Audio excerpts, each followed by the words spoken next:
Rahayu, selamat siang. Ini kebetulan kita di PT Garis Harmoni yang terkait dengan karoseri dengan Mas Deng. Mas Deng. Nah, ini ada beberapa usaha tentang karoseri. Nah, garis besarnya salah satunya untuk pengangkutan sampah dan sebagainya, mungkin dari kesehatan, mungkin ambulan dan sebagainya, itu seperti itu. Ya Mas Deng asli mana Mas Deng? Saya asli Surabaya Pak. Iya. Gitu. Saya asli Surabaya dan berusaha untuk mencoba menjadi anak bangsa. Iya. Berkarya, yang dimana saya berusaha untuk belajar dari seluruh dunia, terutama negara-negara maju, yang bisa kita ambil manfaatnya untuk Indonesia. Iya. Terus Mas Deng ini yang selama ini yang karoseri ini ya, karoseri ini seperti apa saja, kemungkinan untuk apa saja manfaatnya, mungkin ada inovasi lain itu. Kalau terkait dengan inovasi Pak ya, memang selama ini di Indonesia terkait dengan alat-alat transportasi pertama ini lebih banyak simple, iya. Cuman tidak mempertimbangkan terkait dengan keselamatan manusia, keselamatan pengguna jalan yang lain, dan terutama pengguna, yaitu seperti itu Pak. Dan memang di bidang Garis Harmoni ini lebih banyak fokus ke transportasi angkutan sampah, yang selama ini 95% kita sudah bekerja sama dengan pemerintah yang terkait angkutan sampah, entah itu amrol, entah itu kompaktor, termasuk alat-alat pemilah sampah yang sebenarnya sangat diperlukan untuk pemerintah, karena sampah ini kan tidak pernah berhenti Pak. Tapi malah justru bertambah. Karena penduduk Indonesia semakin bertambah, bukan berkurang malah. Makanya itu yang harusnya kenapa saya lebih cenderung ke sampah, karena sampah ini tidak ada berhenti sampai kita tua pun tetap malah makin tambah kendala sampah ini itu.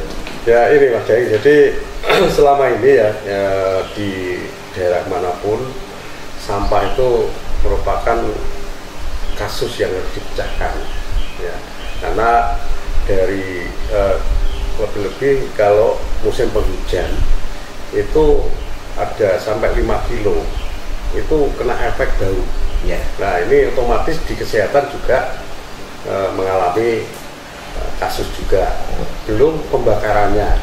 Nah selama ini di daerah-daerah itu belum ada istilahnya bagaimana pengolahan sampah ini yang nantinya juga menjadi bukan hanya dibuang limbah aja, tapi ada efek plusnya. Nah itu, nah kemarin juga pernah itu di Kediri kota itu ada yang mengajukan, cuman di situ masyarakat suruh milah. Nah untuk pemilihan masyarakat ini selama tidak diawasi, ada semacam bekal ilmunya, nah, dia hanya mengambil yang bisa dijual saja. Nah, yang lain itu masih tetap. Nah mungkin ada semacam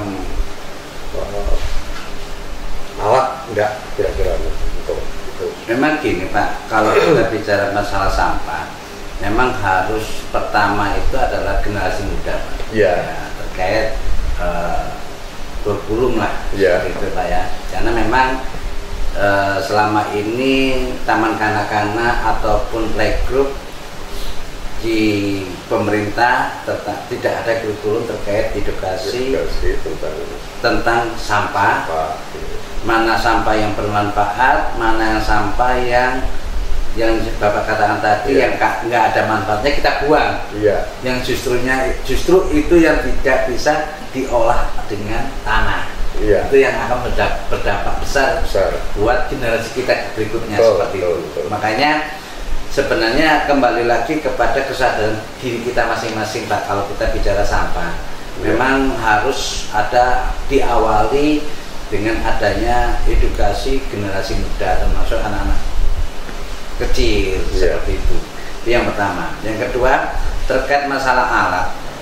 Memang kalau yang selama ini terkait dengan sampah plastik itu kita memang harus kembalikan lagi ke pabrik plastik agar dijadikan biji plastik lagi dan diolah ke menjadi plastik lagi seperti itu. Sedangkan untuk yang sampah besi itu kita memang kita ini pasti akan memutus garis ekonomi buat pemulung. Kalau misalkan ada alat pemilah sampah secara otomatis yang akan terjadi, pemulung akan di mana besi ini akan kita jual lagi ke pabrik besi lagi untuk diolah menjadi besi lagi seperti itu. Dan sampah yang sifatnya yang tidak bisa didaur ulang memang ada Pak, itu yang harusnya bisa dilakukan untuk menjadi bahan dengan dicampur bahan-bahan kimia yang akan kembali lagi ke alat berfungsi dengan sebagai bahan material yang kembali lagi ke yang semula. Ya, begitu. Sedangkan hasil terakhirnya adalah menjadi pupuk. Mungkin selama ini masyarakat sudah melakukan seperti itu, yang pupuknya sama yang plastiknya, cuman tidak memikirkan bahan sampah yang tidak bisa didaur ulang itu. Yang harus dipertimbangkan. Ya, itu memang kasus-kasus di mana-mana ya, termasuk tadi saya dengan Mas Deng salah satunya ini juga kasus di Kota Resto. Nah, Kota Resto ini kan ada sampah ya, makanan ini dan sebagainya.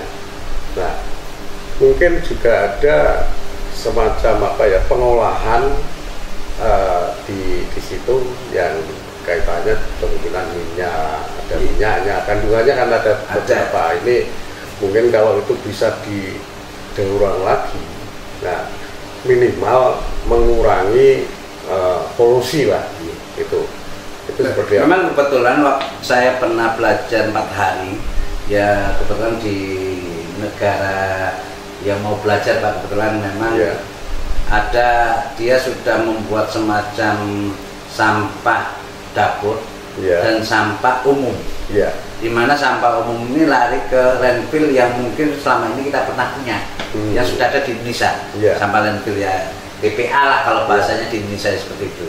Sedangkan untuk sampah dapur dia sudah ada tempat sendiri untuk sampah dapur, landfill yang hanya untuk menerima sampah dapur, di mana dia sistemnya adalah memilah mana itu yang sayuran, mana yaitu nasi yang bisa menjadi pupuk, dan mana air yang bisa menjadi air dan akan diarahkan menjadi air minum, dan mana minyak atau minyak goreng yang selama ini kita di dapur ibu rumah tangga selalu mencemelekan, kita buang di tanah.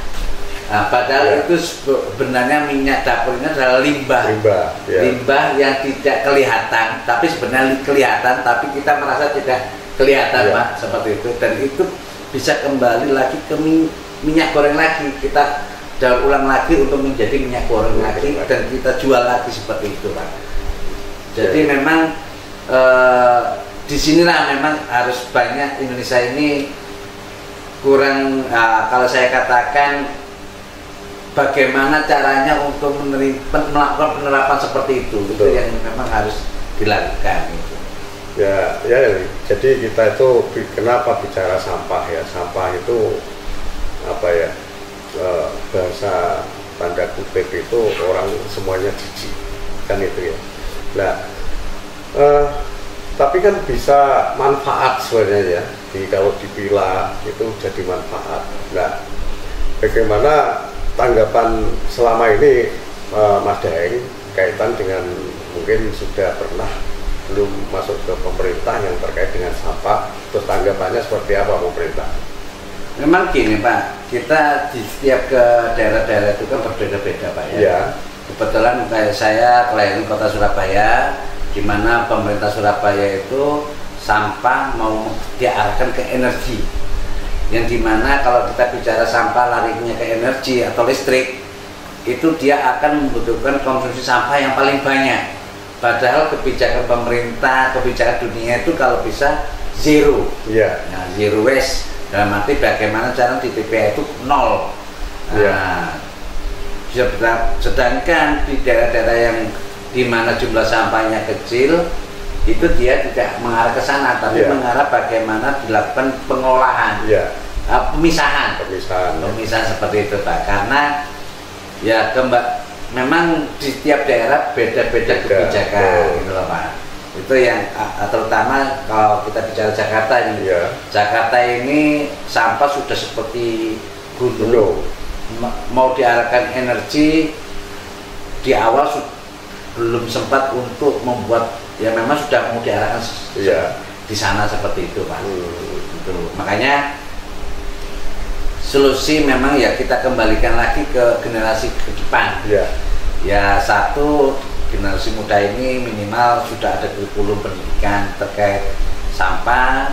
Yang kedua adalah kita bagaimana menciptakan alat-alat yang bisa berguna untuk cara pengelolaan sampah seperti itu. Makanya mungkin kembali lagi ke jenengan sebagai budaya yang bisa memberikan masukan ke pemerintah, terutama yang punya kebijakan. Yang mungkin itu yang pertama ya kurikulum, yang kedua adalah pemilahan antara TPA umum dan TPA dapur dan TPA rumah sakit, Pak. Itu harus ada 3 hal yang paling penting, Pak. Jadi yang harus diperhatikan oleh pemerintah, utamanya di daerah-daerah dinas yang terkait, seharusnya banyak belajar di sana. Karena apa? Selama ini dengan adanya otoda ini apa aja. Jadi yang ditempatkan di dinas itu bukan basicnya. Nah ini sebenarnya kalau saya bilang itu chaos sebenarnya kan itulah. Kadang-kadang dari bawah pun kadang-kadang nggak dianggap, bahasanya kamu siapa kan ini. Nah ini yang perlu untuk pemikiran dari dinas dan untuk paguyuban seni dan tradisi Sasana Dharma itu siap. Kita memang ke mana-mana ya, mungkin bisa mengangkat potensi desa, daerah dan sebagainya. Kita dengan judul budaya, salah satunya sampah membuang seenaknya kan juga budaya jelek kan itu. Gitu, Pak. Kita rubah mindsetnya, bagaimana yang tadinya itu kotor menjadi manfaat. Ini kita upayakan, nanti kita berupaya untuk bagaimana sosialisasi semoga diterima oleh daerah-daerah. Dengan pemerintah itu kita upayakan seperti itu. Memang gini juga, Pak, sebenarnya kembali lagi ke masyarakat, yang dimana terkait iuran sampah ya, Pak. Yang kita bicara iuran sampah selama ini, pemerintah pasti akan menarik, ataupun RT RW itu menariknya dengan biaya sama. Padahal yang harusnya kita bicara agar masyarakat itu sadar, kita semakin orang buang sampah, semakin biayanya itu tinggi. Biar orang itu akan berpikir, oh gimana caranya kita itu buang tidak seenaknya membuang sampah. Contohlah kalau kita bicara di warga, di RT, di tingkatan RT ini kan ada acara nih pernikahan. Padahal sampah dengan tiap rumah itu beda-beda, apalagi orang yang punya acara pernikahan atau acara sunatan atau bagaimana, dia sampahnya lebih banyak, tapi biaya sampahnya tetap sama dengan warga yang lain. Nah itu yang sebenarnya harus dijadikan bahan pertimbangan. Padahal kalau kita bicara PLN nih, semakin kita irit, bagaimana cara kita pengeluaran kosnya irit, kita pasti akan listrik dimatiin, Nah sama seperti sampah ini, karena sampah ini juga akan menjadi kendala buat masyarakat juga, betul. seperti itu Pak. Terus kita kembali ke ini, jadi ini ada beberapa sampah kan ini ya. Nah, apa mungkin sama ini untuk angkutannya, untuk sama dengan katakanlah dapur sampah dapur rumah sakit ya, kesehatan dengan umum itu sama ini angkutannya. Beda Bapak. Beda ya. Setiap sampah umum, sampah dapur dan sampah rumah sakit itu beda. Ya. Untuk sampah umum memang yang selama ini mungkin Bapak tahu kayak semacam kayak dump truck, Ya. kayak kontainer sampah. Nah, cuman saya itu sebenarnya tidak, ibaratnya tidak standar Pak. Iya. Karena apa yang menjadi alat di Indonesia ini sebenarnya saya sebagai karoseri, Iya. itu sebenarnya tidak standar. Iya. Karena pada saat pengangkutan bau sampah dari kontainer dan Betul. dump truk pasti akan kena di kendaraan Yang lain. sepeda motor, Iya. mobil, pasti akan bau kayak polusi udara Pak. Iya, betul. Itu yang sebenarnya sampah umum ini juga bagaimana caranya mengurangi polusi. Iya. Padahal kalau kita bicara polusi, mobil aja sekarang sudah Euro 4. Iya. Ya, yang Iya. bisa kita hirup. Tapi sampah ini kita nggak bisa menghirup Pak. Iya. Kenapa? Pemerintah belum berpikir gimana caranya membuat angkutan sampah umum ini tapi tidak berdampak ke pengguna jalan yang lain. Betul. Itu yang sebenarnya Iya. harusnya minimal tertutup Pak. Iya. Dan dilengkapi, kalau kita bicara di negara maju ya, ini dilengkapi ada inseksida yang membunuh bau-bau sampah, sehingga sampah ini tidak akan berbau untuk pengguna jalan yang lain. Betul. Itu yang pertama Pak. Kalau sampah dapur itu memang sampah dapur itu ibaratnya kayak tangki Pak, karena sampah dapur ini kan kandungan sampahnya itu ibaratnya 40% itu air, Ya. 5% itu adalah minyak, dan yang sisanya adalah sampah, entah itu sayuran, entah itu nasi, entah itu ikan. Ya. Nah, yang dimana itu bisa didaur ulang menjadi pupuk, Ya. sedangkan yang air bisa menjadi air lagi, Ya, air bersih ya. air bersih lagi, Ya. sedangkan minyak akan kembali ke minyak lagi. Iya. Dan itu modelnya harusnya tertutup memang Pak, karena ada sumber airnya seperti itu. Kalau sampah rumah sakit lebih tertutup lagi, karena dia banyak bahan-bahan kimia Iya. yang menimbulkan akan bakteri, virus, dan itu memang harus ada pembedaan antara sampah dapur, sampah rumah sakit, dan sampah umum. Iya. Seperti itu. Memang kalau kita amati, kita kan juga orang Indonesia ya, sangat Indonesia juga, merasa memiliki Indonesia juga kan gitu. Iya. Apa ya? Ini yang perlu paling digarap dulu itu kesadaran itu dari kesadaran pejabatnya juga masyarakatnya.